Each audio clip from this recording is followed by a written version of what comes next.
Hello అండి, నా పేరు డాక్టర్ జి హర్షవర్ధన్. సో ఈ మా baby female baby Rudranshi 45 days old baby, ఎక్స్క్లూజివ్గా బ్రెస్ట్ ఫీడ్ చేసిన బేబీ. సో ఈరోజు మనం బర్పింగ్ ఎలా చేస్తామో చూద్దాం ఈ వీడియోలో. సో మనం ఎప్పుడైనా బేబీని ఫీడింగ్ ఇచ్చిన తర్వాత 20 మినిట్స్ ఫీడ్ ఇవ్వాలి, mother feed. So mother feed ఇచ్చాక 2 మినిట్స్ మనం అప్రైట్ పొజిషన్లో ఉంచాలి. సో అంటే సిట్టింగ్ పొజిషన్లో ఫ్రంట్ అండ్ బ్యాక్ సపోర్ట్ ఇస్తూ పట్టుకోవాల్సి వస్తుంది. సో 2 మినిట్స్ తను కామ్గా అయినప్పుడు నెక్స్ట్ మనం ఏం చేస్తామంటే ఈ 2 ఫింగర్స్, ఇండెక్స్ ఫింగర్ ఇంకా థంబ్ని యూ షేప్లో తీసుకుంటాము. అండ్ మిగతా 3 ఫింగర్స్ వచ్చేసి బేబీ హ్యాండ్ కింద ఉంటుంది. సో ఇలా సపోర్ట్ ఇవ్వడం వల్ల వాళ్ళు కంఫర్టబుల్గా ఫీల్ అవుతారు.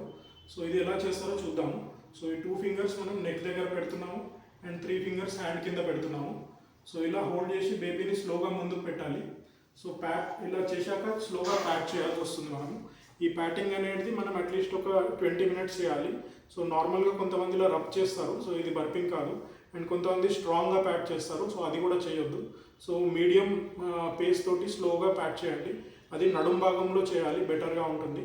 సో ఇలా అట్లీస్ట్ ఒక 20 మినిట్స్ చేస్తే బేబీ కామ్ అవుతారు.